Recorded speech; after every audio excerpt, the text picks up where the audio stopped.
Hello,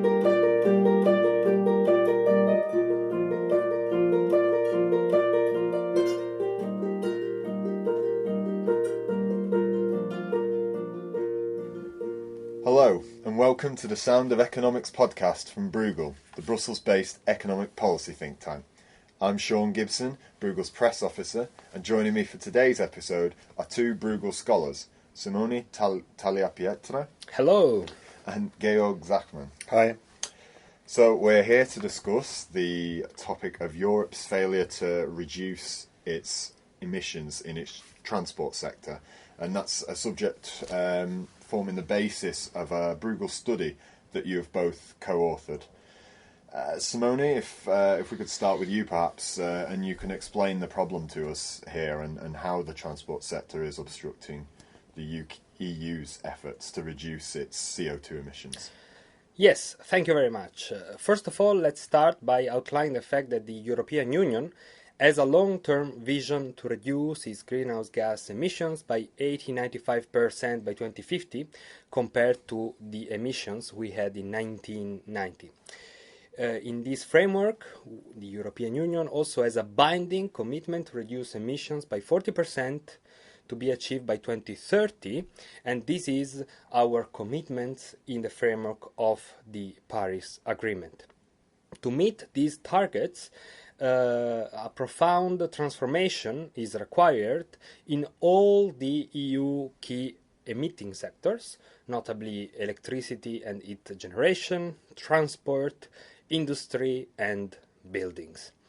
If we look at the historical trends of greenhouse gas emissions in Europe, we can see that between 1990 and 2015, emissions have strongly decreased in all sectors, with the only exception of transport, where emissions have actually increased by 20% over the period.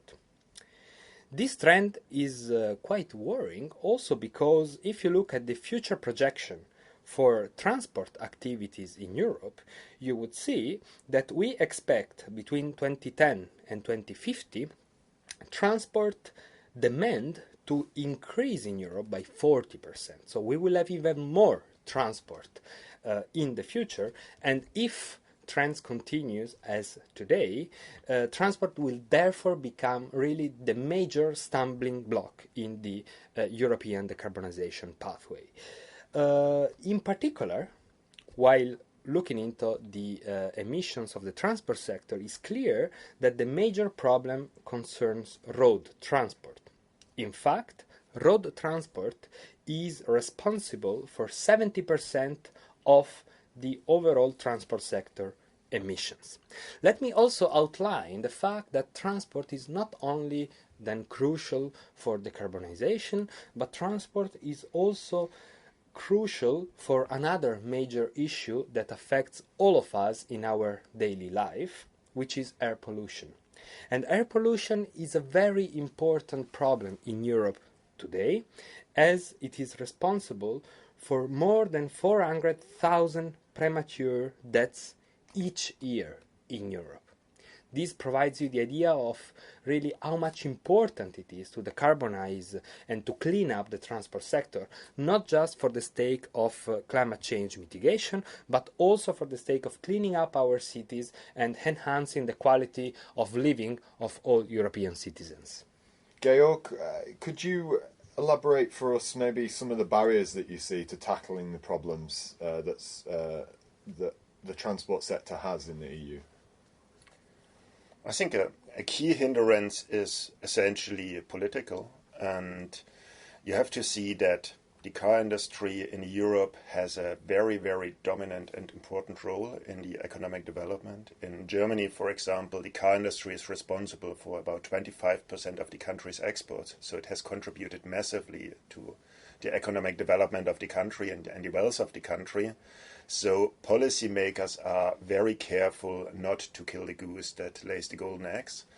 And therefore, it has been a challenge to shift away from an economic system that has essentially, and a political system that has pushed for car-friendly cities, for car-friendly taxation, and a number of regulations that essentially try to propel the domestic fossil car industry towards a system that slowly shifts away towards a more sustainable mode of transportation. And a second issue, if you ask me for difficulties in getting to the transition that Simone outlined is so important to engineer, is the differences in or the different levels of responsibility. So on the one hand, you have the European level that is responsible for things like emission standards. On the other hand, you have the national level that is largely responsible for energy and fuel taxation.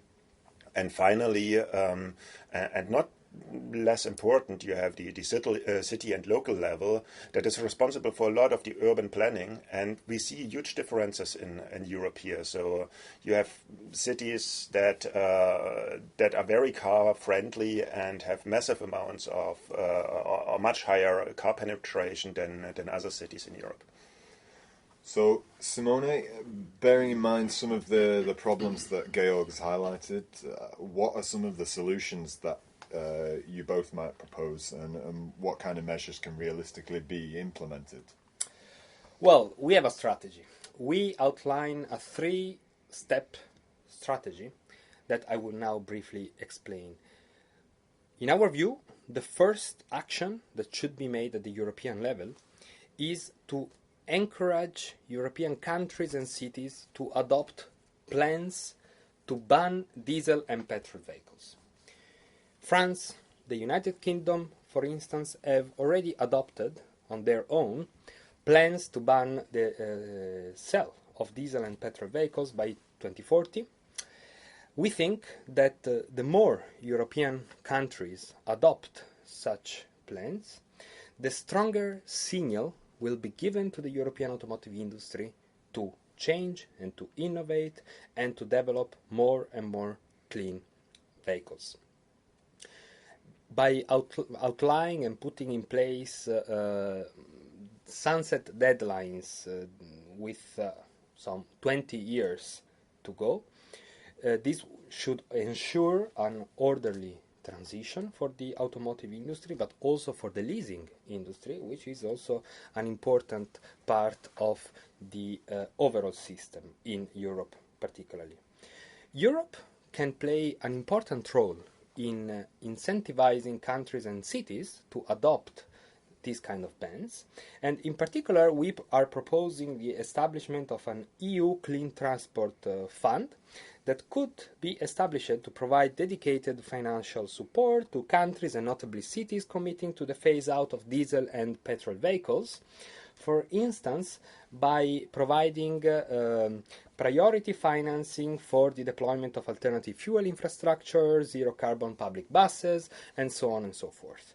We are not proposing to have additional financial resources for this. We are just proposing that in the post-2020 budget, the European Union makes a better use of the funds that it is already allocating to transport under, for example, the Connecting Europe Facility for Transport or the structural and cohesion funds. The second point of the strategy is to stimulate a new European reflection on the future of transport taxation.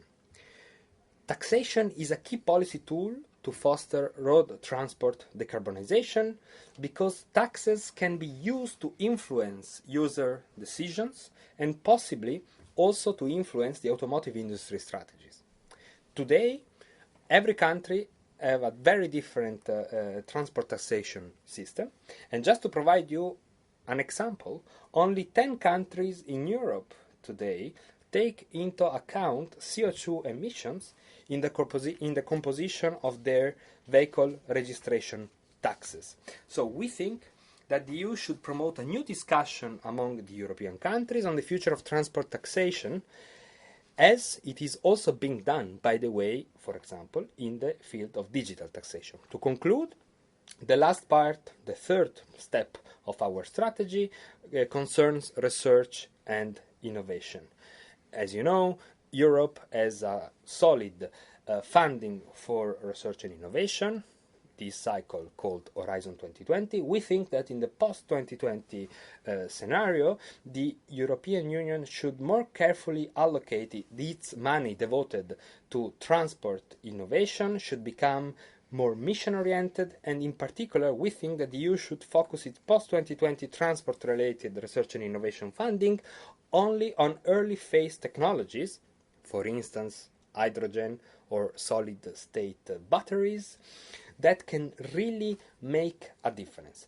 To provide you just one proportion, the funding that the European Union is giving for the research and development in transport represents 0.2% of the research and innovation funding of the European automotive industry.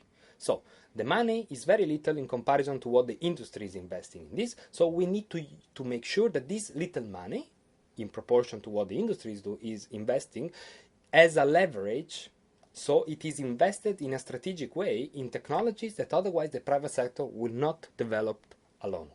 So be more mission-oriented, in our view, is the key to make the EU funding for research and innovation in the post-2020 for transport more efficient and effective. Now, Georg, in this policy brief, you both touch upon the need to change people's habits. Now, this seems like a particularly intractable part of the problem of decarbonising transport. Where would you start, and who takes responsibility? I would start out by saying that it can be done, and we have examples for the possibility to change people's transportation habit, also based on policy. One example is that a couple of European cities, take London or Stockholm, largely prevented private cars from entering the city centre, and at the same time significantly improved the public transportation system, and that made a difference in these cities. It was largely due to other consideration than climate issues. As Simone said, local air pollution, noise pollution are probably more severe issues there, plus congestion. But it also helps with reducing the emission of greenhouse gases. And a second example is that if you look into fuel consumption in different countries, they are quite different. So take Belgium, for example, which has been had a very car friendly policy in terms of taxation for business vehicles and the build-up of infrastructure, while investment in public infrastructure has lagged behind. And Belgium consumes about 30% more of gasoline and diesel per capita than the average of Europe. So by shifting away from that, it's possible to get people into the public transportation system more. Now, we are entering now in a new technology world, and there are new opportunities here as well. And I think we do not fully appreciate yet what is possible. We write in the policy brief that one of the big obstacles to modal shift is that in the end, the first and the last mile of the transportation chain, they take the most of the time, and that's the problem why people don't switch to public transportation, because in a car you can go from door to door. Now, with more smarter appliances, with smarter solutions, having bicycles or cars being ready at the train station, that all has now become feasible, and it's starting to deploy more. And policy should not close its eyes to these new opportunities and actively seize them. Well, I think that brings us to the end of this podcast today. Thanks for listening to The Sound of Economics, and a big thank you to my guests, Georg and Simone. You can find more of Bruegel's blog posts and publications, including this policy brief that we've discussed today, on our website, www.bruegel.org. I hope you'll join us again for The Sound of Economics. Until next time.